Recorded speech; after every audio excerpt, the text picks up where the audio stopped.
a lot of things we should be grateful for, but it's like we are ungrateful.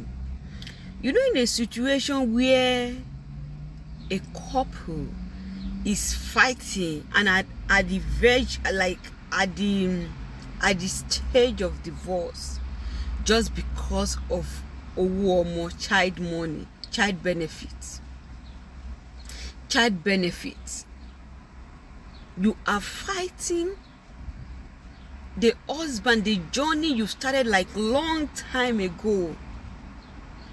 The man or the woman that takes so long for God to design for you, for God to create him or her for you. And God created him. God created and designed her. So because of just a war more, because of just little issue, you are ready to give up that man, to give up that love, to give up that marriage. Should we say we are not grateful? If you are fighting for child benefit, what do you expect someone who is still looking up to God? What do you expect the person to do?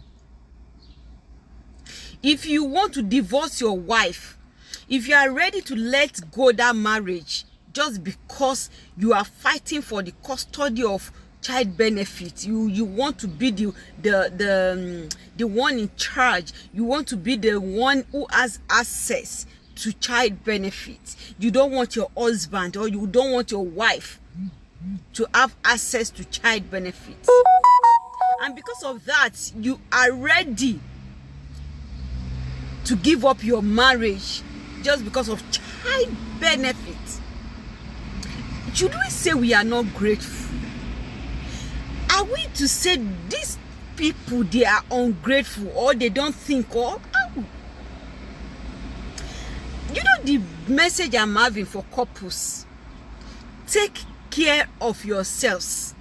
When I say take care of yourself, I'm not saying you should take care of your own personal self. Take care of your spouse. Take care of your spouse. Man, take care of your woman. Woman, take care of your man.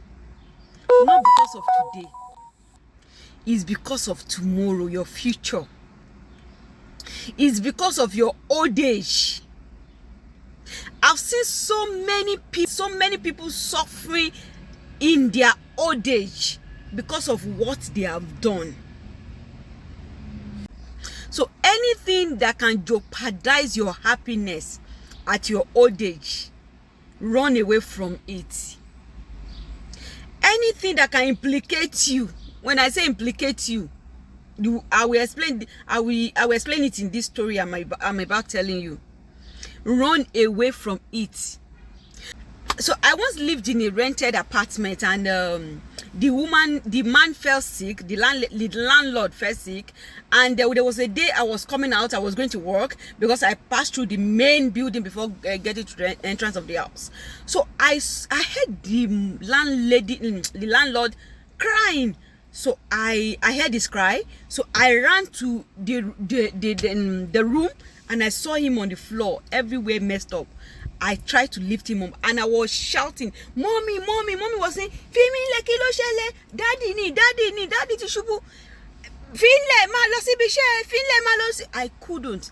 I lifted this man up. I forced myself to lift this man up. And later, when I've already lifted the man, I've already placed the man on the bed, the landlady came in reluctantly. And she was saying, and the woman started shouting. See, I wept. All my body was like messed up. Few weeks later, I was opportune to speak with this woman. You know what this woman said? This woman told me, Baba nje iya ise won ni. Baba nje iya ise won ni. Daddy, mommy, tó bá fẹ́ jẹ ìyà ẹ̀ṣẹ̀ lọ́jọ́ alẹ́. I meant this with mommy and I meant this with daddy. Especially women, those that don't even know Christ. If you do something to them now, why need to your money, they will stay. They will keep enduring. But Ojale, they will be looking for a means to repay you, for you to taste out of that little pain you caused them. So amend ways, amend, make amendment right now. Try to be in love, try to be in harmony with your wife or with your husband. Not because of today. I'm talking of the future. I'm talking of the future. Tó bá fẹ́ jẹ ìyà ọjọ́ alẹ́. If you don't want to be lonely, if you don't want to be left alone, amend your ways. Amend your ways. The landlady told me the landlord left her and 2 children and was running after women. Now the landlord went looking for women. He came back to mommy, and at old age, mommy abhorred that evil. Mommy abhorred that annoyance. Mommy abhorred that annoyance, and she was pouring it out. After like how many years? It was left. It was only left with mommy and daddy at home. So daddy is not, he cannot help himself anymore. Think of that day you will be at the mercy of your wife. Think of that day that you will only be left with your husband. Think of that day you will need the help of your husband. There is only your husband or your wife that can carry you or that can take care of you. Think of that day.